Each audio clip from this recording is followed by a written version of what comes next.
What is up, hotties? Welcome back to another episode of Stay Hot. I'm Blaiden Kirk, joined as always by my two favorite co-hosts of all time, Matthew Spawnhour and Theo Ash, here to recap Wildcard Weekend. And not just Wildcard Weekend, but also the semifinals of the college football playoffs. So we have a lot to talk about here on this beautiful Sunday night. But before we get into it, Matt, Theo, how are you guys doing? Well, Matt, I know you're doing better than Theo. Gotta be. I mean, good old Buckeyes get the W. We'll get into that in a minute. Yeah. I'm doing okay. I'm mostly interested in my personal life, at least right now, and how the TikTok stuff goes down. Yeah. I think it'll be gone in a week. It won't get deleted off the App Store, though. It just will slowly stop updating now. Well, it'll get deleted off the App Store, and it won't get deleted off your phone. Yeah. But also TikTok has said that they will shut down their US servers so that it'll just stop working in the US. That'd be pretty crazy. It would be crazy. Well, Well, we'll see. So if it does get banned a week from now, none of us will be doing good. Just know that much. I'm kind of at the point where I've accepted it. I've gone through my 5 stages already. If it happens, it happens. Yeah. Cool with it. It is a bummer. It is. But you've been cooking on YouTube, dumb. so I think you'll be okay. I've been trying to. Yeah, if you haven't, check out the Spawn Hour YouTube channel. Facts. Is it just Spawn Hour or is it Matt Spawn Hour? It's just Spawn Hour. I'm sure if you type in Spawn Hour, there's really not much else to find. It's kind of the same. Like if you type in Blaiden, there's only a few things that. There's only so much Blaiden out there. Yeah, man. Theo, how are What about you you, doing? Theo? I'm doing all right with it. If it's gone in a week, I'm going out with a bang. My Justin Herbert interception review got 1 million views, so it better give us one last payout before going away. But I don't know what my plan after that is. Well, have you thought about this, right? I was thinking about this earlier. The way you collect your tax form from TikTok is through the app. If the app is gone, how are you supposed to receive? Guess can't pay taxes. Guess can't. That's a good point, though, Blaine. That's a really good point. I hadn't thought about that at all. So TikTok is gone, and we're going to jail for tax fraud. Cool. Well, a lot of people are going to have that problem, not just us. It's true. It's not going to be a small thing. I'm pretty sure there's an email that you could reach out to and be like, hey, could you email me my tax form? Pretty sure you don't got to pay. There's nothing you can do about it, and you shouldn't try. That's also I agree true. with that. But yeah, I don't know what I'll do. I've got obviously a lot to say and a lot to break down, so I'll probably make it a YouTube video or just a YouTube account. I don't know. There's a lot that kind of bounces around in my mind, though. So who knows? It's Like hard. what else? We were talking about this in the group chat. It's kind of hard to script out your ideas in a way that's cohesive for a 15-minute YouTube video. It's a different thing. Mm-hmm. You're still getting in front of the camera, but it's a whole different thing. But It is. it's the same as TikTok. It is. But I've had a couple of ideas brewing. After the Steelers game, I had one that I'm really excited about. But we'll talk about that. I should have hyped up Bo Nix more this year, man, because I'm going to be blacklisted from Denver local sports media. Sorry, guys. He had a pretty good game today. Let's start rebuilding these bonds between myself and the Denver Broncos. What? You had an insane game. Really, not even me and Broncos media. How about just me and the Broncos? I'll put up a Bo Nix cut up of all of his. You gotta start Sean Payton. Yeah, doing mostly a pro Sean Payton type. Yeah, Pro Sean Payton. Sean Payton for Coach of the Year. yeah. You could Since I probably. was little, I always wanted to join the Broncos scouting staff, and I just love the work they did. But anyway. Well, do you want to start with the Ohio State game? Sure. I think that makes sense if we're going in chronological order. I think It was an awesome too. win. Oh, dude, such a good game. Really, the fact that, Matt, I should let you kind of take the reins on this, but I just loved how it was, purely defense on both sides. Like, Texas really had Ohio State bottled up for like 90% of the game outside of like 2 drives and then 175-yard touchdown. And then obviously Ohio State won it on the Jack Sawyer strip. Just beautiful. Yeah, instantly going down as one of the all-time great Ohio State moments, assuming they can get the job done here. Well, not assuming it's an all-time great, but you know what I mean. Yeah. It's a lot better of a moment if they complete what they need to complete now. Right. Ohio State has not won a game like that against a team like that in a very long time. They beat Clemson in 2020, and that's probably the last time that it's been down to the wire against a true competitor. Not Penn State in the regular season where they're phony every year against OSU, but it's always close because their defense is good. Not Notre Dame last year where, they didn't end up really being that great. And truly a team that could have gone on and won the national title. Push came to shove, like they needed to make a play, and they did. That ending goal line stand sequence is an all-time great one.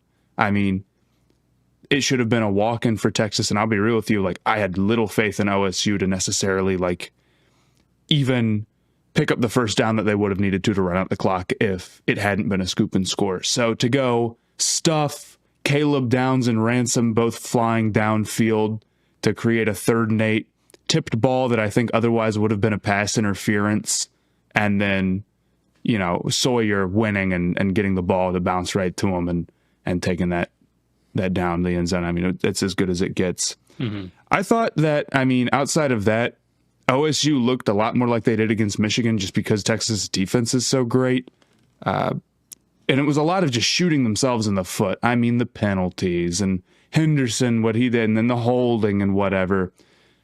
Howard, to me, was semi-impressive. I'll be real with you. I think a lot of the hype around him, draft-wise, that's come up over the last couple of weeks, I haven't necessarily agreed with. But some of the throws that he was hitting in this game, over the middle into tight windows with anticipation, were honestly really, really impressive. So I'm interested to see how he plays against Notre Dame. But, this is a classic one for OSU. It was awesome. Texas's defense is great. They were a little banged up. They easily could have won that one. I don't think Quinn Ewers is really that great, though. Do you think he'll be playing? Do you think he'll be playing another year of college football? He said he didn't expect to. Yes, I do. He should. He would be wrong not to. He would be wrong not. Why would the NFL have interest in him? Straight up. He's not a guy who can see the field develop, it seems like. He's got a big arm, of course. I don't even think he does have a big arm, to be honest with you. I feel like he's got a good arm. Ugly ball.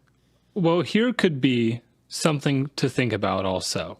If he stays, is it a guarantee that he starts next year? No. He's probably going to transfer. He'd have to transfer. After this year, this is a what-if year for Texas because Arch Manning didn't start. Yeah. And honestly, the way they used him this year was quite frankly bizarre to me, cycling him in to run read option. Yeah. Isn't he the future? Isn't he the 5-star? Do you know what's interesting about that, though? What? I really think that somewhere along the line, something's wrong if Quinn is starting over Arch.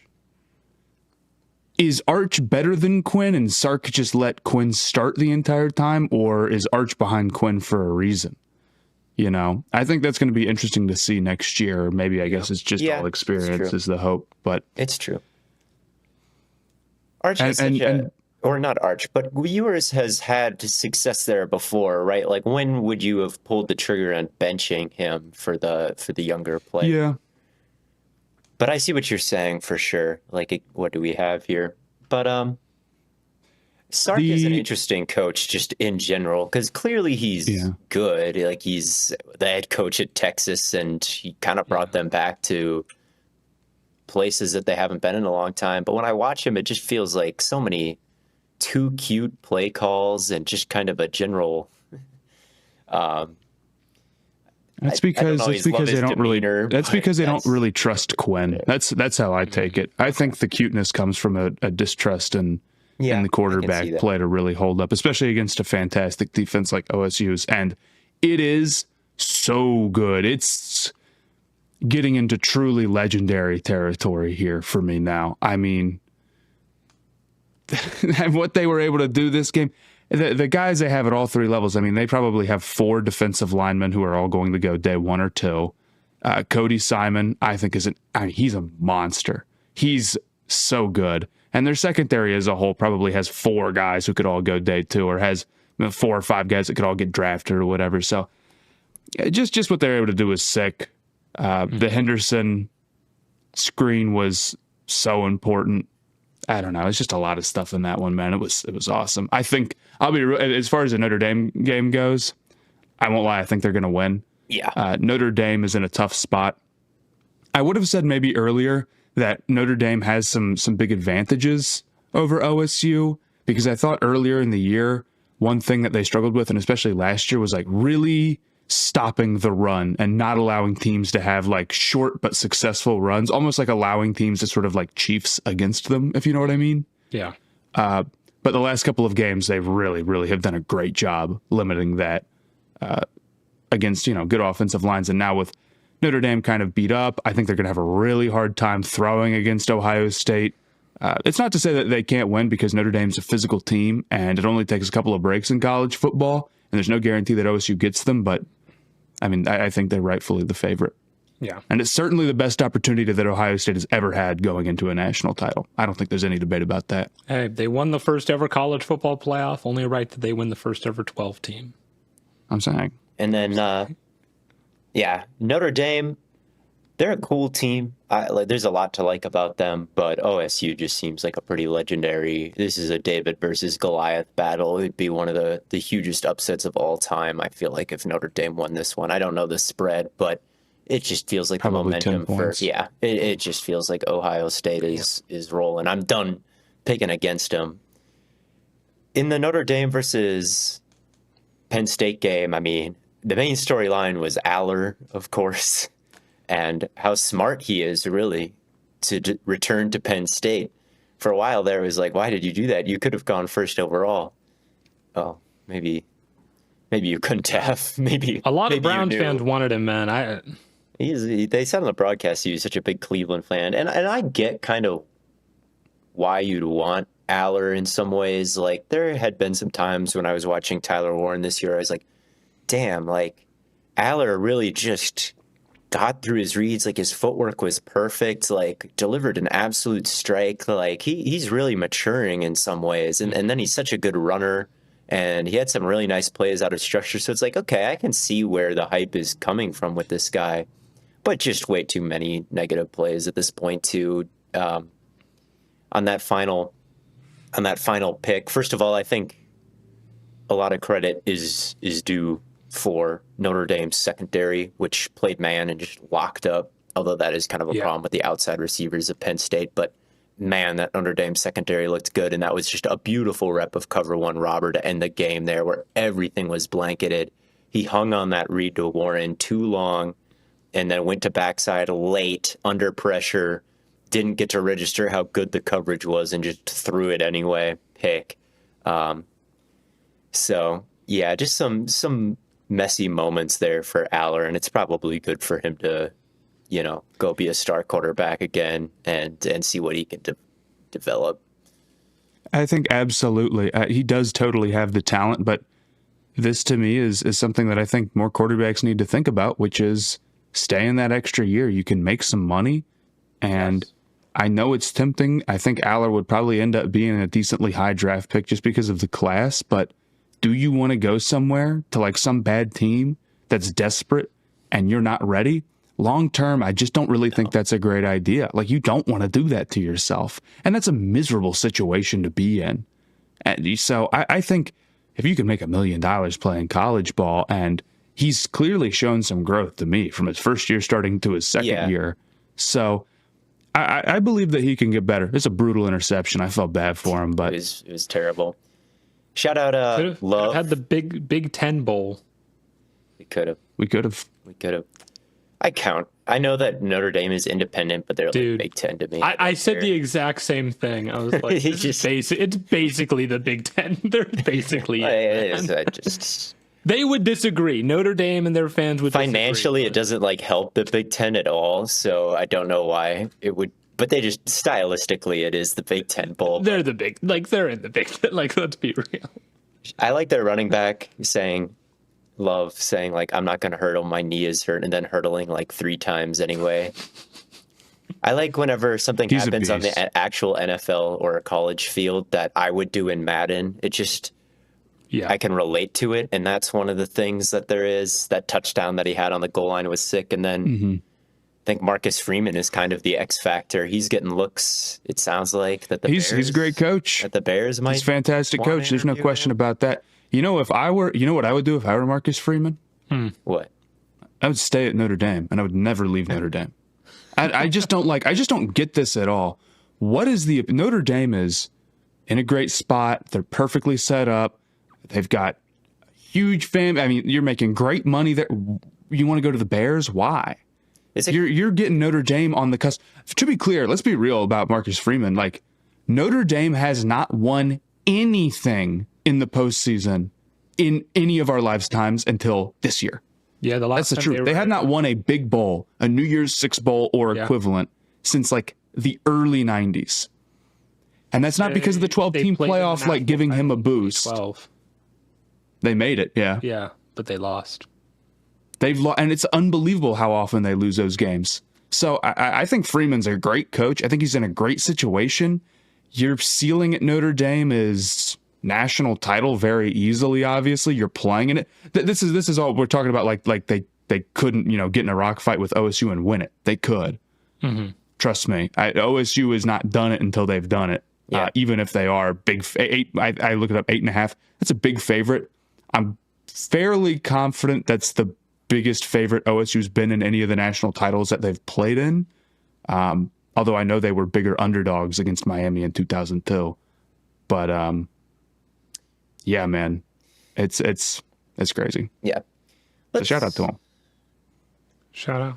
Let's get into some NFL though. Yeah. All right, man. About that time to talk about some real ball.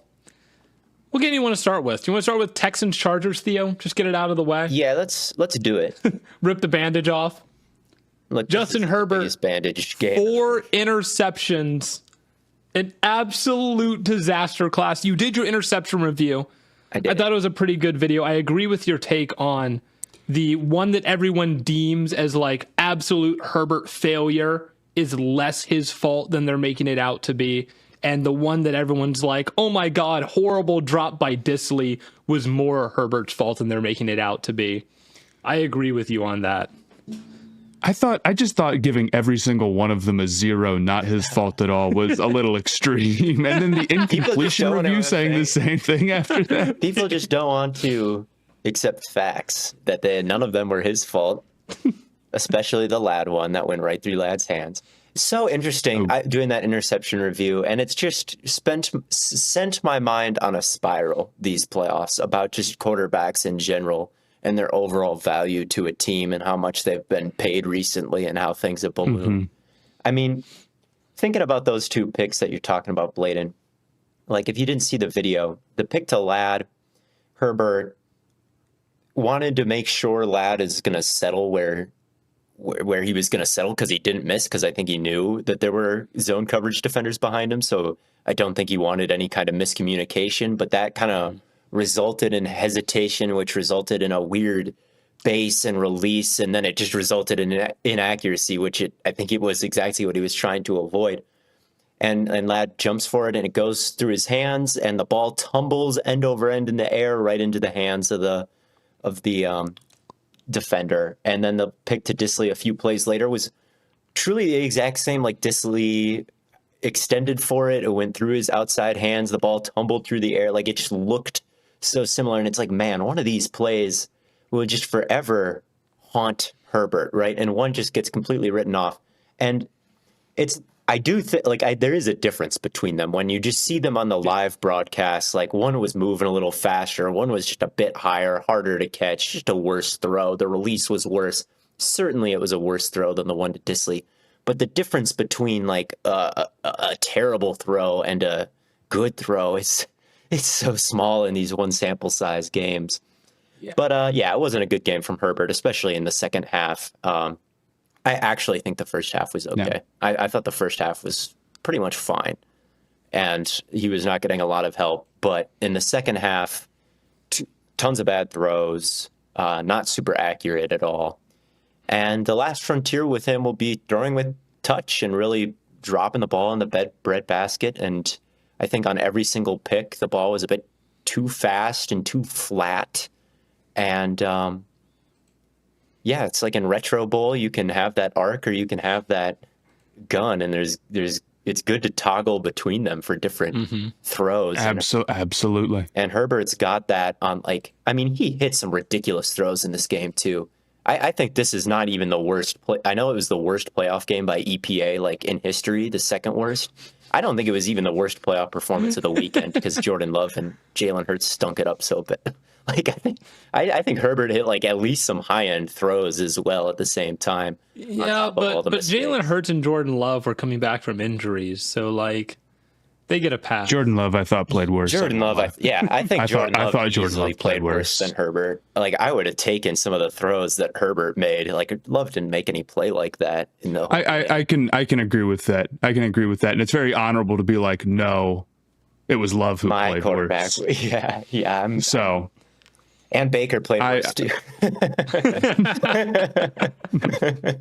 Yeah, and Bo Nix and I don't know. No, they did not. Every quarterback played worse. It was a bad Herbert game. Here's the thing. I almost uploaded a video where I was going like 3 times speed, giving excuses for Herbert, where I'd be like, if his wide receiver 1 was better, if his wide receiver 2 was better, so on. But it felt mean. He's got to turn it around in the playoffs, but I really don't think there's like something about him necessarily. I think he just like had a bad game against a good defense with poor weapons. Like it's a mix of things. Dude, and Ladd McConkey's his only good weapon, and how many yards to Ladd McConkey? No, just like keep getting. That good being said, Ladd McConkey had like 70% of their yards or something ridiculous on offense. The Texans' defense would have been the Chargers' second leading receiver. That's crazy. Look, Ladd is a beast. Ladd is completely undeniable. 1,350 yards through 18 games as a rookie. I understand that he does have an advantage being like the only serious guy or super serious guy. I know Johnson had his moments this year, but like, you know, did he? He's still. They were 0 for 5 targeting Johnston in this game. Just. Yeah, and the hand stuff. I keep saying Xavier Leggette's got the worst hands. Nope, it's definitely Johnston. It's definitely. I mean, it's so bad. But regardless, Ladd is just phenomenal. He's a little guy, but he has superpower quickness, getting in and out of his breaks. Like he's just too damn fast. I don't see how anybody can ever stay with him. And the fact that that's translated so much, because I think he's got good feel too on top of it, but just like as like a slot guy, like you can see how his role fits in so easily. And again, like he's just a master route runner with crazy athleticism. Yeah. And it's turned into him being, who knows where he'll rank. We'll start the discussion if he builds off of what he did. I'll make the wide receiver ranking quiz, and that'll spark debate. There you go. Yeah, he was ridiculous, and I think the Chargers are in a better spot than some of these other teams that took playoff L's. Really, like it's the first year of the Harbaugh era. They've been drafting so poorly for so long. Like they just got to keep adding weapons. They got to keep adding. They just got to hit on their draft picks, dude. And there's really not much else to do in that sense. And yeah, I just think that. I'm not really concerned about Herbert going forward. This game doesn't even really change my opinion on him, besides maybe watching the touch thing a little bit more. I'll be completely honest. I know people want him to plummet down the rankings, but like for who? Seriously, like who? For who? And who is moving up into the top 5? Like Stafford, maybe. Stroud. Because he won. If Stafford balls out tomorrow. Did Stroud play some outstanding game, though? Not really. I thought he played good. I He mean, played fine. Like they started hitting those plays over the middle to Nico Collins in the second half, seriously. especially. But I mean, the Texans' offense in the first half struggled just as much as the Chargers did. I mean, it was 7-6 going into halftime. There were probably 8 straight possessions between the two teams where, like, either 3 and out or turnover. Yeah, I mean, Stroud Yeah. didn't get off to a great start, and then he played pretty much good the rest of the way. What a game from Nico Collins. We've been talking about the Chargers. Him running I think every single pass he caught was an in-breaker. Yes. Slants, digs, just slicing through the zone coverage of the Chargers. They ran dagger a couple times and always got him. Just Love dagger. ran right through that like quarter, cover 3, and then just turned that in-breaker inside. Big spaces in the intermediate zones, and Stroud was hitting it.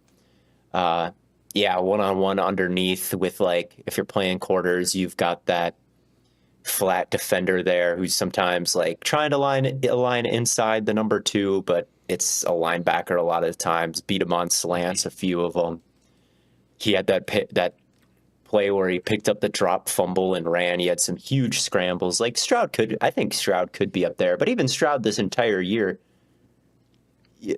it's all these negative plays, right? It's like, oh, Stroud's in trouble. Stroud's in, he's falling And a lot down of the it is the rankings. offensive line, A ton of it is, of course, it's the offensive line, Yeah. right? Like, it's always.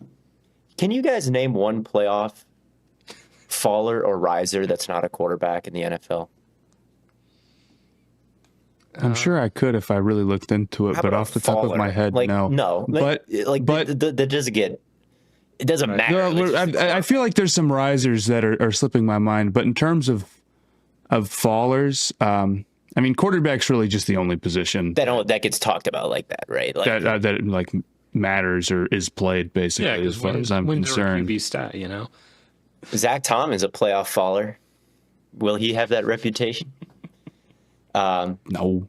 Theo, I think the bit of you hating mesh is very funny. I'm curious though. What is your favorite route concept? Smash. I knew that. I knew it was smash. I can like get down with that. smash. Smash is money. Smash is money. My favorite is flood. Bull shots. I love flood. Flood's cool. Flood's cool. Sorry though, mesh is dope. Mesh is Mesh is only dope in Madden, I fear. Cool. Do you I think don't Commanders failed on mesh on so many close? It doesn't matter. No. Joe Brady called it from a 4x1 set and cooked though. Wait. 4x1 mesh? Yeah, that's what the long touchdown to Curtis Samuel was. Oh, was that? That's so funny. Yeah. Yeah. But anyway, back to the Texans. Yeah, Stroud could enter that conversation. He played well. They've got this formula that works in the playoffs. They got head coach, quarterback, defense. They do have And these things. more importantly, pass rush. Yeah. Their pass rush is phenomenal. And I'm really interested to see, okay, the Chiefs They don't tackles are match not up super well. Yeah. No, they don't. That's what's interesting about it is like I really don't feel like this is the greatest matchup where it's like, they could expose a team with bad tackles. We were saying, or I was saying, let me be clear, before this game, I'm like, I feel like the Chargers can kind of deal with the Texans a little bit more because their tackle play is so good. No, it didn't make a difference. Yeah, they stunted Anderson, and then some of it was self-inflicted, I feel like, with play action, like gap scheme that put like an interior alignment on Will Anderson. I feel like he would meet a pulling guard in pass protection and just like run around him at least a few times. But I go. So like I don't think they're the Chiefs are. I'm not like picking the Chiefs to lose or anything, but it's going to be a battle, right? It totally could be. It could be that the Texans' offensive line just collapses. I'm not saying that reality. Yeah, Spags could kill them, but and of course Mahomes can deal with pressure to some extent. But we've seen times where everybody's got their limitations, and I think the Texans' defense could really give the Chiefs a tough time. So I'm very excited to see that. I'm a lot more excited for the divisional round matchups than I was for these wild card matchups. I can tell you that. Definitely. Yeah, I think it should be good. It is worth noting Mahomes has 11 interceptions on the regular season. It's not unthinkable that he could, because what was it? Herbert had 3 in the year and he threw 4 in this game. It's not unthinkable that Mahomes could go out and have a bad game, but I do feel like it's less likely that he throws 4 horrible interceptions. Oh, 100%. I don't think he's going to do that, but it is fascinating. If the Texans can get it together, they are very dangerous with the ingredients they have. It's just been more negative plays than anybody else in these playoffs, so by far for them. Yeah. So many sacks, so many negatives on the offensive side of the ball, runs that don't go anywhere. Like Spags really could cook them up and create a frustrating day for Stroud. But I see the vision here. And I'm really fascinated to watch the Chiefs in action and try to dunk their way into a Super Bowl win here. I look at them compared to the Ravens and like the Bills, and I look at their offensive line, and I just say it's not as good as those teams. And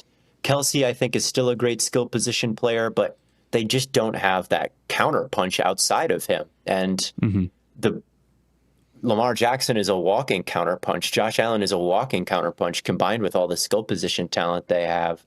It just seems to me like it almost shouldn't be physically possible for the Chiefs to be better than some of these teams. It's total. I mean, we can call it like it is. It's total BS that they're the 1 seed right now with the receivers all getting hurt, and it's like even worse than last year. And then they win more games is total bullshit. Like that doesn't make any sense at all. Yeah. On paper, I can totally see them losing. I'm not picking him, but I'm very fascinated for that matchup in a way. Like I thought the Texans were just so fundamentally flawed, and their offense was just so far below what all these other playoff teams were operating at outside of maybe the Steelers that they'd just kind of be dispatched by the Chargers. But now that they've won convincingly, it's like, man, maybe their defense is just that good. I mean, that's kind of the main takeaway, right? Yeah. I mean, all of their DBs you talk about, they would have been the second leading receiver for the Chargers.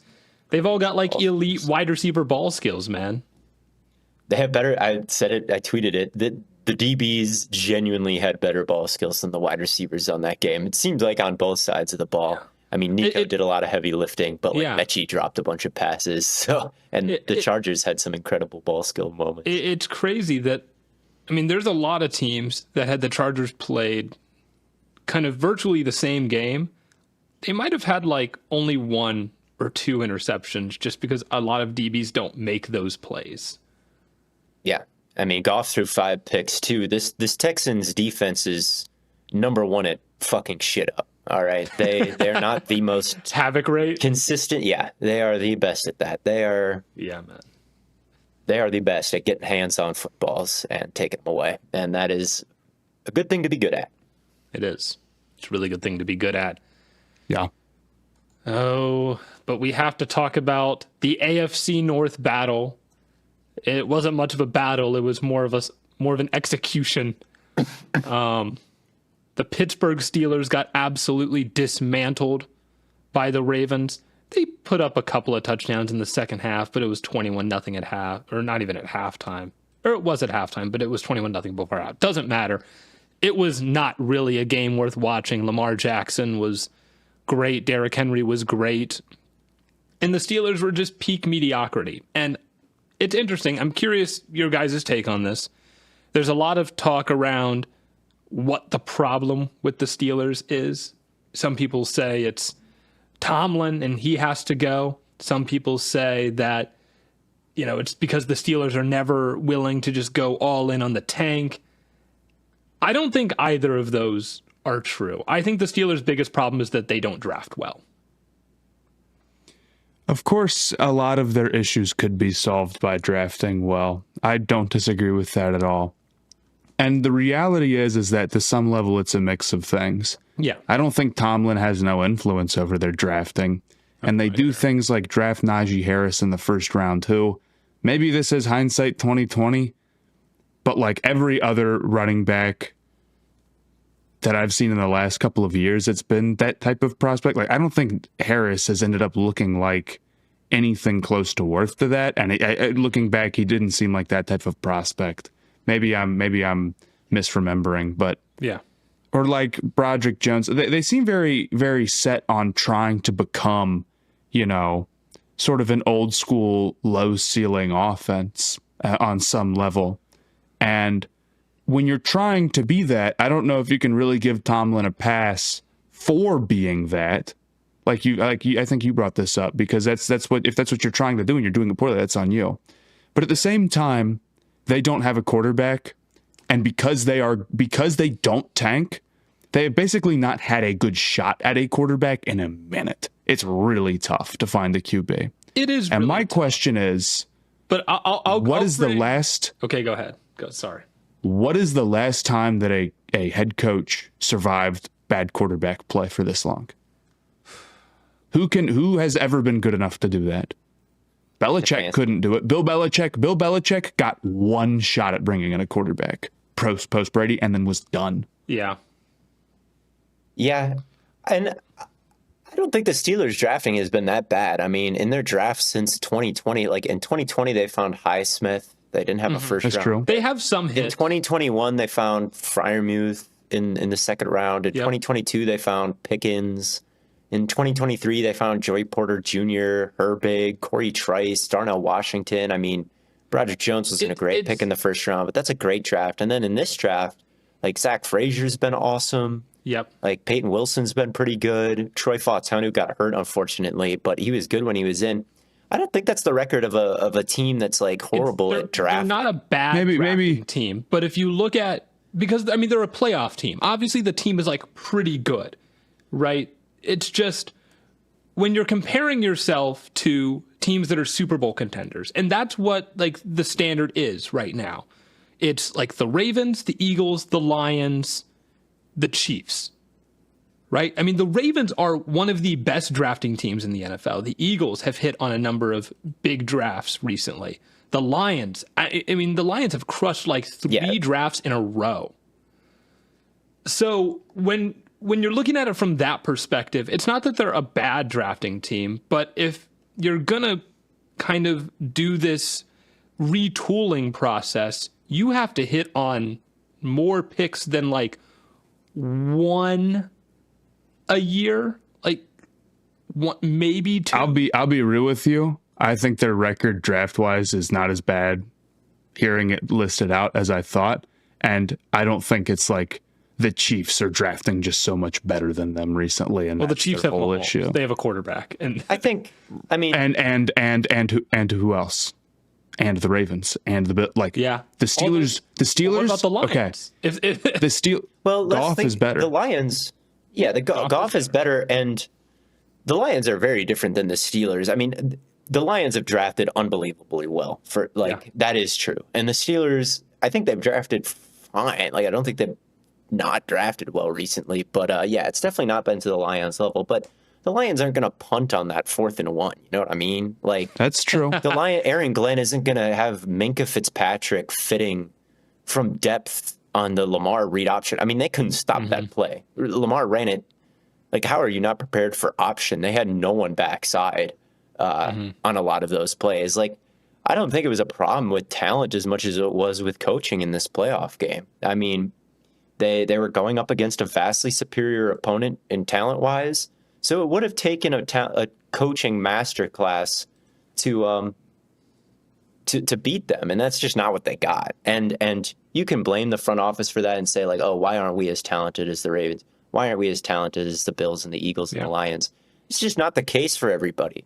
Look at the Commanders. Like, they're not as talented as some other teams. They still advanced, and I guess they weren't playing the Ravens. They weren't. But they were aggressive. They were aggressive, like an underdog. Yeah, they went for it on 4th downs. They had a good game plan. Like, I just don't think the Steelers had that kind of basic level of.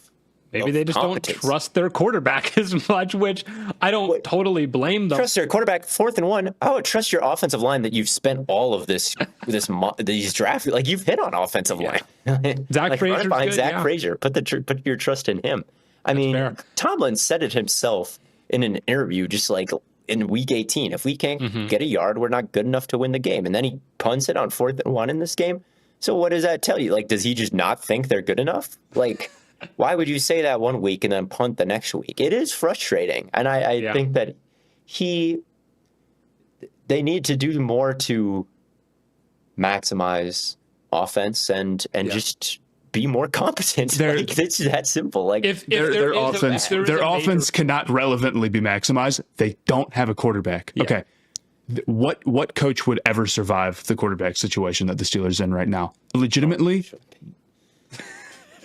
Sean Payton would. Hey, why'd Sean Payton leave the Saints, dude? He ran from the situation. You know why? Because he knows better. Fair. He knows better. Harbaugh. I'm not talking about John Harbaugh. But he was on the hot seat.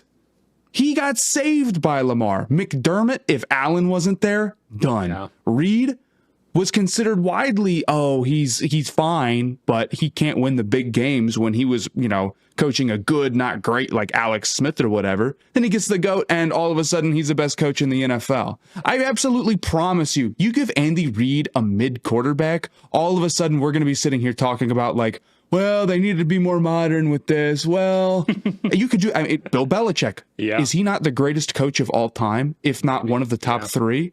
Okay, you give him Mac Jones. I didn't hear a single good thing about him after that. The reality is that like you just can't survive having a bad quarterback. It can't be done, basically. Yeah. And I don't disagree with some of the complaints about Tomlin, like at all. Like, you're not wrong. But the only way that bringing in another guy really solves your issue is if you solve the quarterback issue, Like, I don't know. And the way they do that is probably like, would they be really bad? Would they be the worst team that they've ever been? But I don't. And they'd get a high pick. Does they don't want to do that. It doesn't matter if you have the number 1 pick or the number 32 pick. If you pick the wrong guy, it absolutely matters if you have the number 1 pick or the number 32 pick.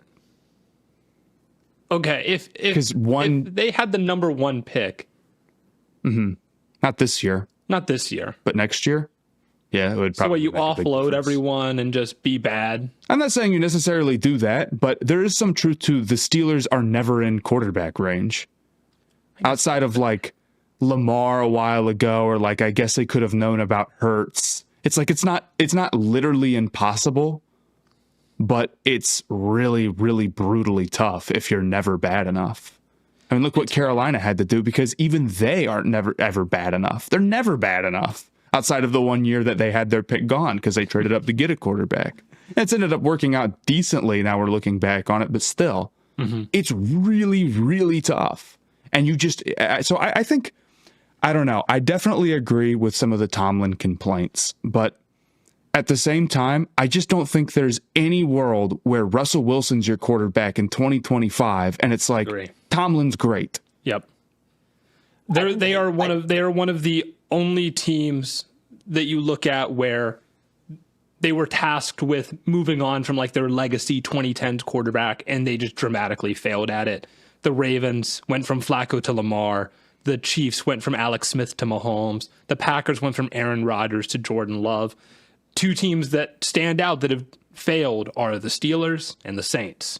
Well, look at the Bucs. They went from Tom Brady to Baker Mayfield, and they're fine. I mean, I guess they're in the same spot as the Steelers to some extent, but Bulls should be on the hot seat too. Like, I think that's a matter of expectations. The Bucs have a Super Bowl win recently, so it's less sour. That's true.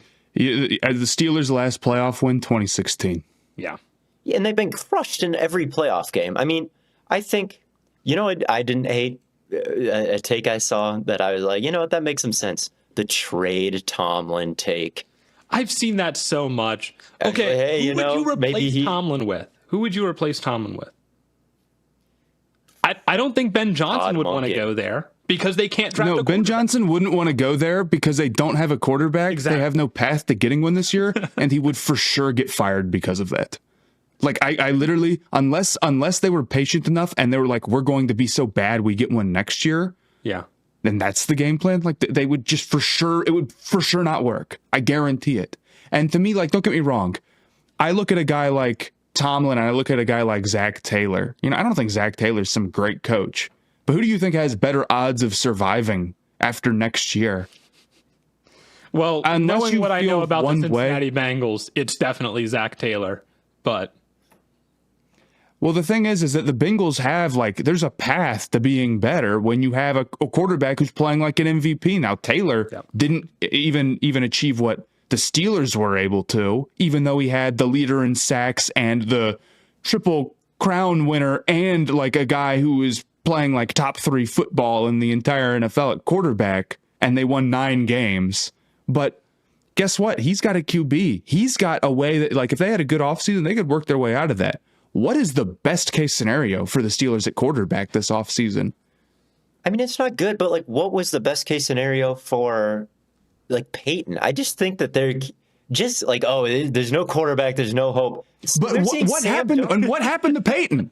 He literally did. They had the Broncos and the Steelers had the exact same season. And what did he come back to? He came back to a fucked situation in Denver. He ran for the state. Sure, they were in cap hell. They didn't have a great quarterback option. He retired and then waited for someone to give him a bag, and he returned. What did he return to? Broncos Russell Wilson on this albatross contract, and he was terrible, but he coached well, and there's not a lot of holes to pick in his game plans. So within 1 year, he picked some I think there absolutely is holes to pick in his game plan. I completely disagree. Over the course of the season, I don't know. The protection has been top notch. The defense has been top notch. The play calling has been fantastic. Even in this most recent game, what did he went for it on that punt? He didn't just roll over and show his belly. I feel like Tomlin would have. I feel like he just would have punted and gone on. There needs to be aggressiveness. Right now, the Broncos or the Steelers? I think they're similar. I think they're similar teams. I think, and they're in the same spot. They're first round exits. So we're and the Broncos played just as bad of a game, if not worse. Yep. They didn't do anything better. It's literally just that the Broncos have sucked ass recently. That's the only difference. Yeah. I think with Tomlin, I think there are very valid reasons. We're not even arguing because we all agree. There's very valid reasons to be frustrated with him. And I do think this team's ceiling has been capped or feels capped and has felt capped for a long time. And I understand now more than ever the frustration that Steelers fans have. I feel like with the Broncos, there's just more hope going forward. This is Nick's first year. They're already back in the playoffs. With the Steelers, is how many times do we have to see this story before we start to think hey, maybe we should move on to something higher ceiling. I understand that. And that's why I kind of understand the trade Tomlin agendas. There's probably some team out there that could really use a floor raiser that could maybe even they both could maybe benefit from a fresh start in some ways. And I think he's still an above average coach. I think that there's a lot of weapons and powers that he has that have kept him relevant for this long. But I also think that, the weaknesses are getting more apparent to me. I think Denver has more hope exclusively because of quarterback, and that's it. I think the Steelers are just an incredibly screwed team at the QB position. I think Tomlin would benefit greatly from a fresh start because he could go somewhere with a better quarterback situation, and the Steelers would benefit because maybe at this point they're just spinning their wheels. But I really, really, really, really, really think that it's just impossible to survive without a bad quarterback. It can't be done by basically anybody. Yeah. Think about it. Every legendary coach in our game, all of them, how many of them ever end up riding off into the sunset? Never. It never happens. Ever. It is always what happened to Pete Carroll. Pete Carroll, he was on the hot seat the second that Wilson started to sink, and Geno came in and made things okay. But even then, it didn't end great with him, and he stepped down because he was going to end up getting the axe. If Mahomes left tomorrow, how much longer do you think Andy Reid would make it? He'd probably retire before he figured out the answer. Belichick, again, the GOAT coach got one go at it, had the 15th pick Mac Jones, and like, sorry, bro, like that was it. Yeah. And all of a sudden, the whole conversation around Belichick became how he's such a terrible offensive like evaluator or whatever, right? Was Belichick ever some offensive genius? Like, not really. Well, yeah. So I don't know. No. I just think, and I the same with McDermott, the same with Harbaugh.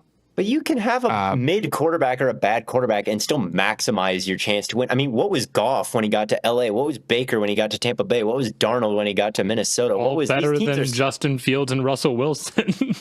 Were they? Was Darnold better than Justin Fields? Like, no. Darnold's a unique case. I will say that.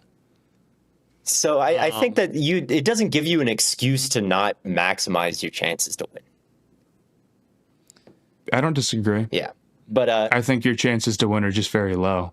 And I think Goff in LA, I think if Goff had stayed there forever, I really wonder what conversation we'd be having about McVay right now. Or yeah. I mean, they decided to upgrade at quarterback. And if Stafford wasn't there and they'd been screwed at QB for the last 4 years or whatever, McVay probably would have retired beforehand. But I don't know. I don't think any of these guys can survive. He's so young. Well, he had the whole retirement thing. McVay did? He did. Yeah. I don't remember that. I thought he was going to retire when he had his kid. He just. I'll give credit. There's a few guys out there like LaFleur when Love went down, was cooking with Willis. And again, I don't disagree entirely about Tomlin, but it is impossible to survive without at least a solid quarterback. At least like a top 12, 15 guy. If you don't have that, you're only buying yourself time. It's the Halo Reach final mission, man. Mm-hmm. You can only go 10-7 so many times. They just weren't going to beat the Ravens. I don't disagree they screwed up, but they weren't winning that game. And even if they did, they weren't going anywhere with it. And we knew that 4 weeks ago. Yeah. And Mike Tomlin's a defensive guy. He's not going to be the one to go in and figure out the quarterbacks or be a quarterback whisperer. Right? I mean, that is maybe part of the problem too. I mean, you want one of those guys if you want a good quarterback. Yeah. When is Tomlin what's his track record of developing? I think the biggest mistake that Tomlin made this cycle was bringing in Arthur Smith. Now, I don't know if that was solely his decision, but I imagine that he had a pretty big say in it, and that would be the biggest failure would be that was the guy. Here's the thing. I don't even disagree with that bringing in Arthur Smith is bad, but it literally does not matter. The quarterback is bad at all when your quarterback situation is what the Steelers is. There's what are you going to do? You're not going to make that work. It's impossible. Just go for it, man. just I agree. They should have gone for it on 4th and 1. I just want to see him go for it. I'm not expecting miracles. I just want them to feel. Hey, maybe had they signed Darnold in December, maybe Darnold would have been good for the Steelers. Who knows? Maybe. I will say genius.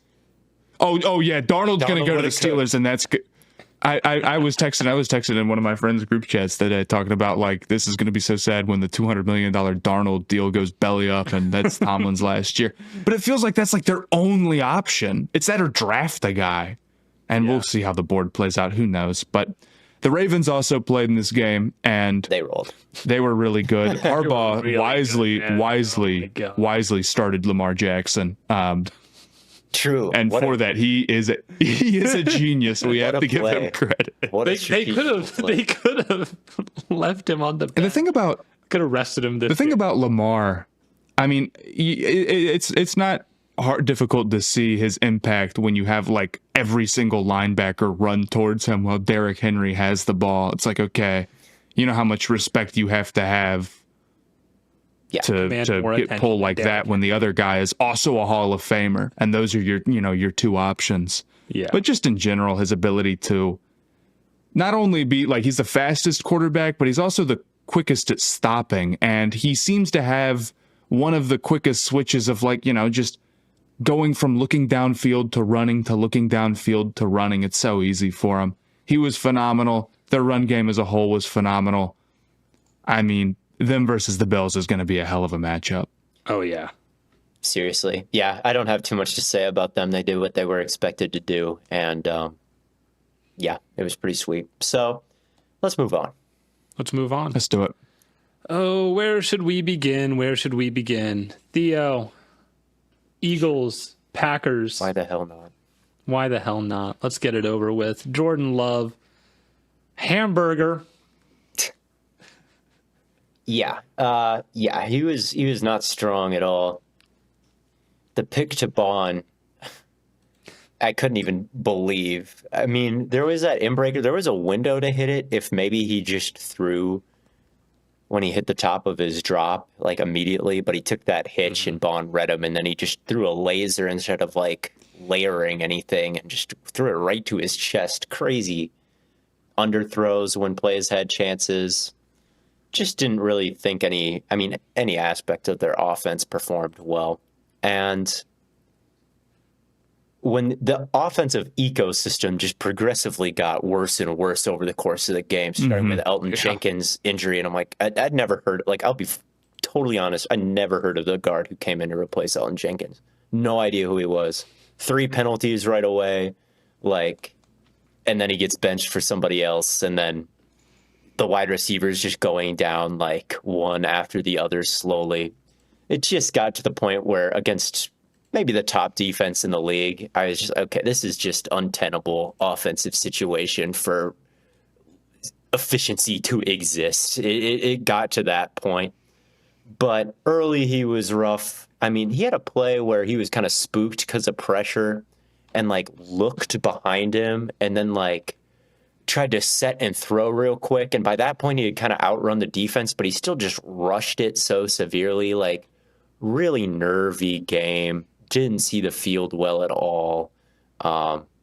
Wasn't accurate. Like, there's nothing good to say about this performance. Like, I'm struggling to even think of any good throws that he had. Like, I thought it was the worst playoff performance of the slate. Now, what does that mean going forward from him? Do I think the contract was like some mistake after watching that? Like, not really, because of the offensive situation that I laid out, and because this passing offense was the most explosive in the league with Christian Watson on the field, and the sack avoidance is so good with him over the course of the season. I'm willing to bet that he can cut down on the turnovers like Josh Allen has done and Dak Prescott has done over the course of their careers. Like, I really am still in on him. But what a total stinker, man. Like, what else is there to say?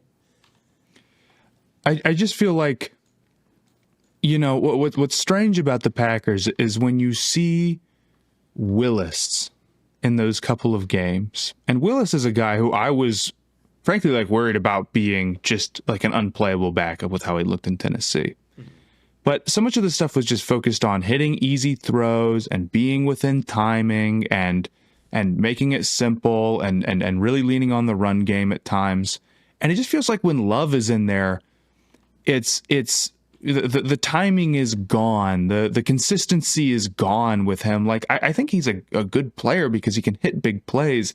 And we've seen stretches of him where he's putting it all together. But then you get like this stuff where I agree, you know, he's underthrown and overthrown and trying to laser things in there. And it's like, you know, when you get too confident on Madden and you stop locking in, that's the only way I can describe it, you know, or where it almost feels like it's like, I'm going to make the leap. I'm going to go crazy. And like, I feel like almost to some extent, maybe not as much and maybe more excusably because of the offensive line, but like Stroud sometimes this year where it just feels like you're not playing within the offense and within the timing. It's like you're doing your own thing a little bit too much.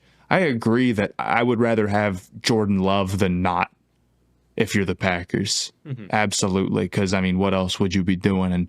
And again, we've seen good play out of him, and I have a lot of faith in LaFleur. But, like, dang, man, this performance sucked. Yeah, it was brutally bad. LaFleur, he has had an interesting year. I mean, the play calling wise, the results were pretty good and from an analytical perspective. But I do feel like play calling was the only thing LaFleur was good at this year. Like, he didn't win any challenges except for one in week 18. The team was super undisciplined. They've been undisciplined kind of the entire time that they've been there. I mean, how many big Packers games feature unsportsmanlike conduct in like a terrible moment, just falling flat? I mean, they fall flat in so many big games. LaFleur, like, doesn't always, he seemed just kind of frustrated and just constantly stressed on the sideline and blowing up the whole time. And I think just some of that emotion and frustration maybe manifested itself in some of the play calling at times, and the challenges not working. It's like, what does he do? The play calling is the most important thing a coach can do to impact the game on Sundays, right? But I do feel like LaFleur has still maybe a lot to master outside of just that area, and still has a lot to kind of prove to me in that area of just creating a good culture and creating, positives with, challenges and some in-game management, stuff like that. Yeah, I don't disagree. I mean, this was probably their worst game of the entire season. Yeah. If we're being honest. Shout out to the Eagles defense, though. They were incredible. I mean, the run defense outside of that one Jacobs beast mode carry was so phenomenal from their two high shells. They just shredded. I think the Eagles defense is what makes them like a true Super Bowl contender. And honestly, it might make them, I know I said this about the Ravens too, that they're better than their last year edition. The Eagles might be better than their 2022 edition if the offense plays better than it did today. But because of how good their defense is so outstanding. The defensive line's great. The linebackers are great. Their corners are great. They've got so much depth there. I think that's going to make them just so hard to deal with. It's going to come down to Hurts, man. It is not a great outing from him. I mean, terrible outing. I mean, we'll see what was happening down the field, but it's just hard for me to believe that A.J. Brown and Devontae Smith were just like, there's just no way to get the ball to them, especially considering what I saw from him in the regular season, which was plenty of misreads and plenty of holding the ball too long and plenty of escaping the pocket when he shouldn't. And it seemed like there was just a ton of that today. But I'm excited to get my hands on the all 22 of the defense here because, early it seemed like the pass rush was just going to be completely untenable. They would not be able to survive. That first touchdown when Hurts held it for 6 seconds, and then they started sending Edger and Cooper, and they blitzed a little bit more, and they gave them different looks, and the pass rush locked in way more than I thought it would. But Hurts still just had plenty of time to hold it and make something happen, and just never did. And his decision-making while scrambling was really bad in this game. I mean, he would get through the first layer of the defense and then, like, turn back and run behind the line of scrimmage again. Like, he was playing so horizontal as a scrambler and had some kind of weird moments there, too. We're gonna chalk this up to, like, recovering from the concussion, And the thing about Hurts is like he's played better than this season. Yes, he has. Like he had a stretch where he was playing like this, and then he started playing better, and then he had this game. But this one did not make me feel better about the Eagles. Like I picked them to win the Super Bowl. This did not make me feel good about this at all. No, at all. Not at all. And I think you have to sit here and you have to realize, like, if we're just being completely honest, why are the Eagles not the runaway favorite? Because of Hurts. Because of Hurts. Because of Hurts. That's it. If you swapped out Hurts with any of the top 5-6 guys, they would be the unanimous. They'd easily be the Herbert played for this team, man. If Herbert played for this team, things would be so different. That is 100% true. The Super Bowl would be in hand. I mean, it's hard to point to any other weak spot on this entire team, Matt. You're 100% right. And the fact that they are near the bottom of the league in pure passing situations is a little bit crazy, considering they have the best pass protecting offensive line and the most and two reliable great receivers. It's unbelievable. It's unacceptable. And it is the only explanation is that Hurts is not good enough right now. he can play better than this. He has played better than this. But, like, dude, it's bad. Yeah, he's holding the ball That's way bad. too long. Way too long. And he doesn't need to. He can get out of there. And AJ Brown, dude, AJ Brown might be the best wide receiver in the league. Like, seriously, I think like him and Jamar Chase are so similar in terms of like what they're good at and the types of players that they are and their caliber and what they're capable of. Like, throw it to him. How did he have so few targets today? Like, how is that possible? He's too damn busy reading is what it is. That was crazy. And you know what the funny thing is he was like actually reading. It's not like LeBron where he's like always on the first or second page of the book. But did you see his tweet about this? I made a video about it and then I took it down because I felt kind of bad because he had a tweet where it's like, some of you guys just don't know what it's. I'm like, shit, I don't know what it takes. I didn't see his tweet. But at the same time, AJ Brown has the Joker clapping picture as his Twitter profile pic. And I haven't read what he was reading. What was he reading? He was reading like some like self-help, mental, and he had like highlighted sections that he was looking. Hold on, like, I want to read these sections. Yeah, read the. He was reading. We've all had times when everything came together in perfect harmony. Sacred moments when we were totally immersed in the experience and felt fully alive. And then he also highlighted, we're so hard on ourselves, amplifying all our failures and regrets that we neglect to see what's still possible. A life of freedom, filled with deep contentment, joy, and confidence, independent of circumstances. We're all human with the same deep desires and concerns. And then he said, in the pursuit of extraordinary performance, it's easy to succumb to anxiety and pressure because so much is out of your control. Real. When you learn to live a life that is fully engaged, however, then you can perform your best and love the challenge. Every performance, presentation, or problem you face is an opportunity to learn and grow and vividly experience each moment. You will find as you take this journey with me that your best moments always come from a clear mind and unburdened heart. Dude, that's like a blatant shot at Jalen Hurts. No, right? Like, no. What did you see? Did you see what Hurts said about it in the press conference? He's like, I've never seen him read before. I've never seen him have a shot at book. AJ Brown. Look, Hurts is playing bad, so you whip out like I'm frustrated and I got to read this book that says it's not your fault to calm down. Like that's pretty blatant, right? Like, I'm unhappy. Like, I am very unhappy with this right now, and I am gonna and his make coping it known mechanism with this is to big read. show. I think that's healthy. Not on an NFL sideline. Read when you get home. Why are you reading in front of the cameras and then like reading in front of the camera? It's a shot. That is not even veiled. Man. Are we done slandering my goat right now? We're gonna AJ Brown. Like, I'm starting up the trade rumors after seeing that. AJ Brown is a Packer. All right, come to the First of all, Jordan Love's perform. Come to Jordan Love's side. They're trading Jalen Hurts, and he's a Brown. Oh. 1 for 1 with the other guy. For Garrett? No. The other quarterback. That's an interesting one. You're not. We got to come with some. Imagine. I think Herbert's got to meet the road here. But yeah, you're completely right that this did not make me feel good about the Eagles' Super Bowl chances. Yeah. Their drop back. I should have just terrible. picked the Chiefs, bro. I should have just gone Chiefs Lions. Chiefs win because that's what I did in the preseason. I'm such an idiot, dude. I'm just so stupid. No, I'm just. Matt, I think you need to read AJ Brown's book. Facts. I'm pulling that move mid podcast soon. How to deal with annoying comments. coworkers that yap too much. Yeah, how to deal with coworkers who will be like, you know, they have the opportunity. They could text you something like, our pass rush sucks. Instead, they'll text you like, our pass rush is totally Panthers-esque right now. It's like, all right, bro, there's a million ways you can describe that, but cool. I'm trying to put it in the most easy to understand way as possible.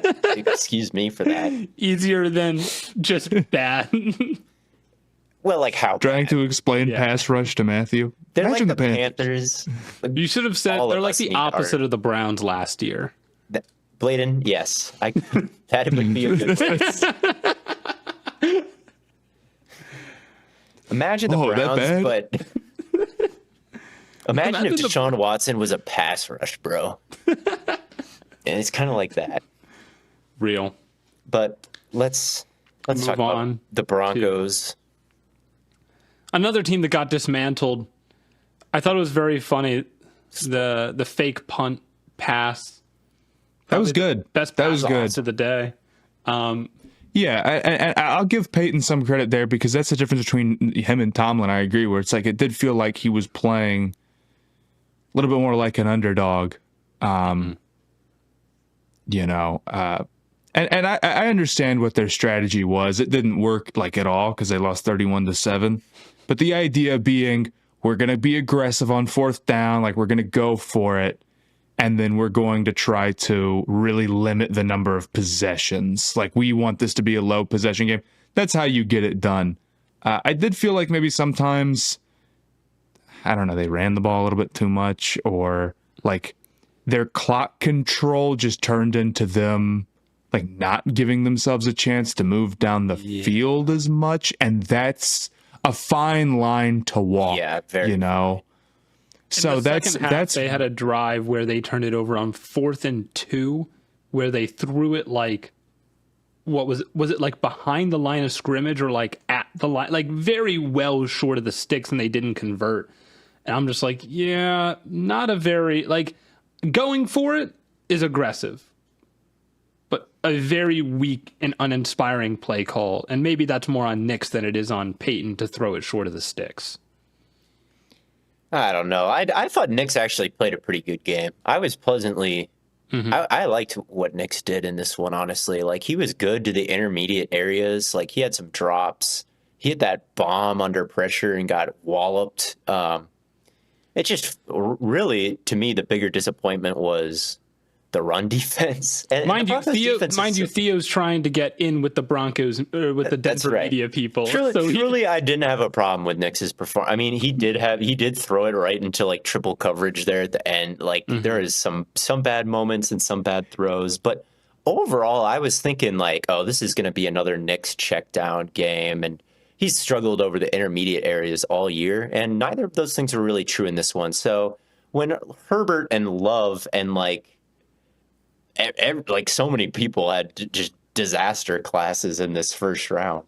Well, maybe it was just those. No, the thing about like, Nix didn't do too bad for himself. Nix is he's a gamer, man. He's kind of a guns. Like, he gets out there, he'll run around. He'll run around. Yeah, it's like I see the visual. Like, he really is. He really has been, all things considered, like solid in terms of at least what my expectations were for him. I think his ability to at least use his legs and get around, like, I agree, he didn't have the worst game in the world here. No. And really, maybe probably the better take is not necessarily their offensive play calling that costs them, but you can't do the clock control thing and then give up like 5 yards of carry. And then let the other team carry it for 50 times. It's like, that's just not going to work. Like, the whole idea is that you're like annoying, you keep barely picking up first downs, you're going for it on fourth, and then like you can occasionally force a 3 and out, and all of a sudden the other team like is getting antsy because they've had it for 1 minute in the last 13. The Broncos can't do that because they couldn't deal with Buffalo, who they just got up there and said, we're power running at you, and what are you going to do about it? And the answer was not much. No. I thought that was super impressive. I thought James Cook had a super impressive game as well. He's not necessarily the flashiest dude in the world at all times, but he gets very north. And is very decisive and cuts hard and runs hard. Yeah. He's a good player. Yeah, there's 6 offensive linemen. Alec Anderson, number 70. He's kind of a fun player. He was a dick in this game. Like, I saw him hitting the like crying, just like shoving people, like the Trevor Penning-esque, like kind of. He's probably got like the most plays, and he's just the 6th offensive lineman that they bring out there all the time. Like, no one else does that. He's like, right. He's like this skill position offensive lineman, basically. I get the Lions do it too with Skipper, but like to just bring in this, I saw it dubbed on Twitter by Victoria as wrestling heel shit every time. I think that's such a funny strength to have. It's just this like true asshole lineman that you just mash people with, and no one can get heavy with them, and No one can. It's awesome. That would be a great job. You go in there, you don't have to play every snap. You don't have to be in big time pass protection moments all of the time. You're typically just running at dudes, and you don't have to go snap for snap with them. Mm-hmm. That's sick. That would be so sick. That's the dream, basically. So yeah, I like that stuff. Again, I think Buffalo and the Ravens are going to be a hell of a game. Yeah, that Buffalo offensive line is going to shut shit down from the Ravens pass rush, man. It is really, really good. There's matchups to be had on the interior. I think Zach Allen had one big win on the left guard. Yeah. So maybe in the middle they're not at the strongest, but both tackles are so goddamn good. And really outside of that Zach Allen pressure, Allen was not really feeling much heat at all. And I can't say enough good things about Spencer Brown. Maybe I'll make my YouTube debut on him, because that guy is cool. He was a bust into just a star tackle, and he is so physical. He'll just rip you to the ground, and then Allen will escape out to the right. And once he does that, it's kind of curtains for you. And Spencer Brown's a huge part of that. So great game from him. The defense for Buffalo, I don't know. It was kind of a weird game from them. I feel like they didn't really get too much pressure on Nix, and I thought they looked a little slow. Obviously Troy Franklin got behind them. I still worry a little bit about that unit going into the game against the Ravens, but obviously they did enough. We'll see what happens. I'm a little nervous as a guy who picked the Bills. I'll say that. I don't disagree with you. Their front four has names, but are they really going to get to Lamar over and over again and make him feel uncomfortable? It's the same thing with the Ravens and Josh Allen, but man, I don't know. That should be an awesome. Yeah, I hope so. That game should be so whole sick. lot of offense. I hope so. We want to get into our final game? Yeah. Gives us one more. Washington Commanders take down the Tampa Bay Buccaneers. Definitely the biggest upset of the weekend. And I will say, Jaden Daniels, man, he Yep. You picked him because of Daniels, and he did exactly what you thought. The ability, his legs, just make everything really difficult.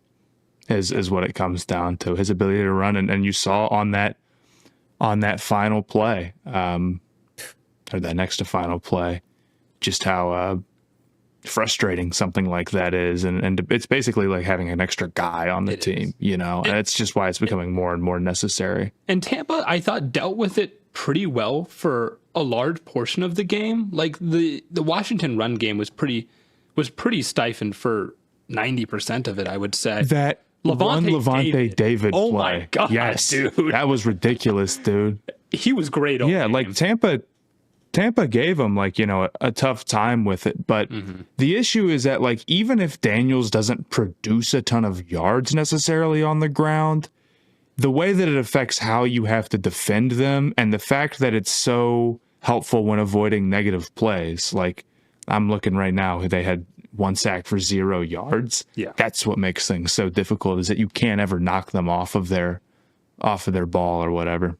Yeah. It also is worth noting that Dean got hurt, and then after that, Terry McLaurin kind of went nuclear. Oh, the Bucs couldn't cover anybody in this one. I think Zion McCollum is a really cool player who's had kind of a breakout season, but definitely still inconsistent. He was resorting to holding pretty bad on some of these plays. He made some great plays as well, just very up and down. And then opposite of him, it was very rough. And really, I thought the pass rush did a decent job, catching the runs, pressuring Daniels. Kalijah Cansey arm length, however, did come back and bite him up. But I thought the defensive line was mostly pretty good. The defensive line was good. Levante David was good. They had their moments defensively where they were pretty strong. It was just the coverage on the back end really couldn't hang at all. And then, like you said, Matt, what Daniels is able to do to just stress a defense out makes him so dangerous. I think you also have to give a little bit of credit to the Washington defense. I thought they kind of came to play a little bit more than you would have expected against offense that really can get stuff going. I know Mike Evans had a few big plays, and He ate on that. Yeah, he had a couple of is the big PJ plays. Tucker LeBron stopper. Like, he just has not stopped shit, unfortunately, yet. But they're still here playing the Lions, so they are really still here. Good blitzing strategy. I thought, going into this one, Bucky Irving, just such a crazy season that he had. The run defense for Washington was something I was concerned about, but they got home on a lot of run blitzes and tackled him in the backfield. I thought Frankie Lou more times than They I had that expected. one third down, or was it fourth down, where they really swallowed him up and sort of changed the math on what Tampa was doing. Yeah, I agree. Bucky has had a crazy season, though. He's a heck of a player. Even when they did get go in the in there. backfield, he'd still drag guys and get more than he should have. It doesn't make any sense for a guy his size to be able to do that type of stuff. He is just great. He's a great player. I heard, and I totally agree beforehand, that this was his first game starting all season. Really, I believe it. He went for 5.5 yards a carry this year, though. He had 1,100 yards on the ground in the regular season. Mm-hmm. He's been a monster, and the fact that he was able to come into a situation where there was no plan to have him be the guy like that at all. He's just that talented. He's just that good. So I'm super excited about that. I agree about Evans. Talk about the Hall of Fame hype and then come out and just be such a game breaker right away, where they looked at him and then they looked at him and then they looked at him again and scored a touchdown anyway.